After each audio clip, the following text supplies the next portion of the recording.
So hello students, भर्तियों की बहार के बीच में एक बैंक ने और अपनी भर्ती निकाल दी है। बैंक ऑफ इंडिया लेकर आया है आपके लिए क्रेडिट ऑफिसर्स की रिक्रूटमेंट।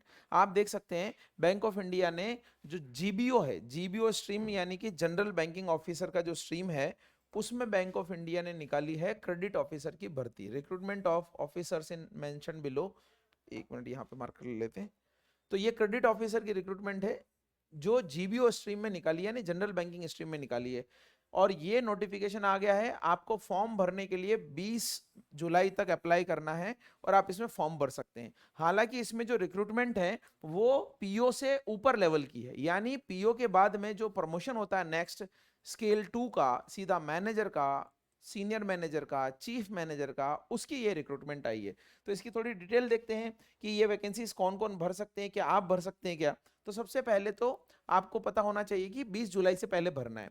अब अब आपका यहां पर है कि क्रेडिट ऑफिसर जो स्केल 1 है वो नहीं है, पीओ की वैकेंसी नहीं है। पीओ के ऊपर जो स्केल 2 की रिक्रूटमेंट है वो है टोटल 677, जो स्केल 3 की रिक्रूटमेंट है वो है 61, और जो सीधा चीफ मैनेजर की रिक्रूटमेंट है वो है 41। हालांकि इसके लिए उन्होंने एक्सपीरियंस मांगा है और साथ में कुछ क्वालिफिकेशन भी अतिरिक्त मांगी है, तो वो मैं आपको बताने वाला हूं ताकि आप ये देख पाएं कि कौन कौन से लोग इस वैकेंसी को भर सकते हैं। तो सबसे पहले इस वैकेंसी में आने वाले जो दूसरी चीजें हैं उनको देख लेते हैं। क्या है, देखिए इस रिक्रूटमेंट में आपको बोला है सैलरी, आप देखिए जो 64,000 का बेसिक इनिशियल पे है, हर साल 2340 रुपए बढ़ेंगे जो कि 67 तक जाएगी और 93,000 तक आपकी सैलरी जाएगी। तो ये आपका manager, senior manager, chief manager. और जो एलिजिबिलिटी क्राइटेरिया है उसके लिए आपको 1/6/2026 का रेफरेंस लेना है, यानी एज के लिए, क्वालिफिकेशन के लिए आपकी एज जो है 1/6/2026 को होनी चाहिए। क्वालिफिकेशन और एलिजिबिलिटी क्राइटेरिया के लिए मैं दूसरा अनेक्शर आपको बता दूंगा। उसके अलावा इस पीडीएफ में क्या है वो हम बात कर लेते हैं। तो इस पीडीएफ में जो सबसे इंपॉर्टेंट है कि आपका एज रिलैक्सेशन तो ये है ही जो ओबीसी वगैरह के लिए। हम देख लेते हैं इसमें कि हमारा जो एग्जामिनेशन होगा ना उसमें क्या आएगा। तो एग्जामिनेशन में हमारा जो होगा वो कितने चरणों में है और उस एग्जामिनेशन में क्या आएगा आपका। तो ये आप देख सकते हैं जो ऑनलाइन एग्जामिनेशन होगा वो इस प्रकार होगा कि इंग्लिश का आएगा आपका 25 क्वेश्चन 25 नंबर के, प्रोफेशनल नॉलेज आएगा 100 क्वेश्चन 100 नंबर के, यानी 125 मार्क्स का 125 क्वेश्चन का पेपर होगा, जिसके लिए आपको कंपोजिट टाइम मिलेगा और कंपोजिट टाइम मिलेगा 2 घंटे का। तो ये आपका होगा। फिर इसके बाद में जैसे ये हो जाएगा तो फिर आपका लिया जाएगा इंटरव्यू, और अगर आपके रॉन्ग आंसर है तो उसकी पेनल्टी भी यहाँ पर है 1/4 जो नॉर्मल बैंक में रहती है। यानी ये भर्ती जो है सिंगल चरण में होगी, 2 लेवल के एग्जाम नहीं है, प्री मेंस नहीं है, सीधा वो एग्जाम है, उसके बाद में इंटरव्यू है।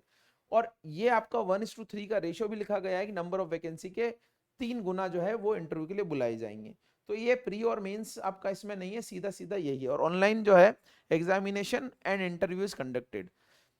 तो अब हम देखते हैं कि यहाँ एग्जामिनेशन सेंटर वगैरह, तो सबसे मेन यही था कि एग्जामिनेशन का पैटर्न क्या है। अब कौन इस वैकेंसी को भर सकता है, तो इस वैकेंसी को जो भर सकता है उसको हम देखते हैं कि स्केल 2 और 1 को कौन भर सकता है या 3 को कौन भर सकता है। तो सबसे इंपॉर्टेंट ये है कि आप देखेंगे जो स्केल 2 में वैकेंसी 677 हो, 25 से 32 साल का व्यक्ति ही भर सकता है, और उसके लिए डिग्री चाहिए ग्रेजुएशन विद 60%, किसी भी स्ट्रीम में होनी चाहिए।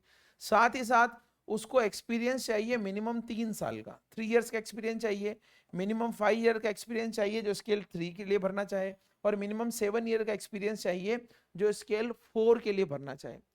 इसके अलावा जो आपका क्वालिफिकेशन है वो 2 साल का पीजी डिग्री होना चाहिए, किसी में भी, कॉमर्स, बैंकिंग, फाइनेंस, मैनेजमेंट, किसी में भी, या फिर आपका एमबीए, सीए, सीएफए या कुछ भी अदर जो कोर्सेज हैं वो होने चाहिए आपके। ये सभी के लिए एक ही क्वालिफिकेशन है, यानी जितनी भी रिक्रूटमेंट निकली गई है उन सब के लिए एक ही क्वालिफिकेशन है। सिर्फ एक्सपीरियंस में 3 साल, 5 साल और 7 साल है 2, 3 और 4 के स्केल के लिए, लेकिन क्वालिफिकेशन सब में सेम है, वही क्वालिफिकेशन है, डिग्री विद 60%। और फिर आपका जो अदर प्रेफर्ड क्वालिफिकेशन है वो ये है।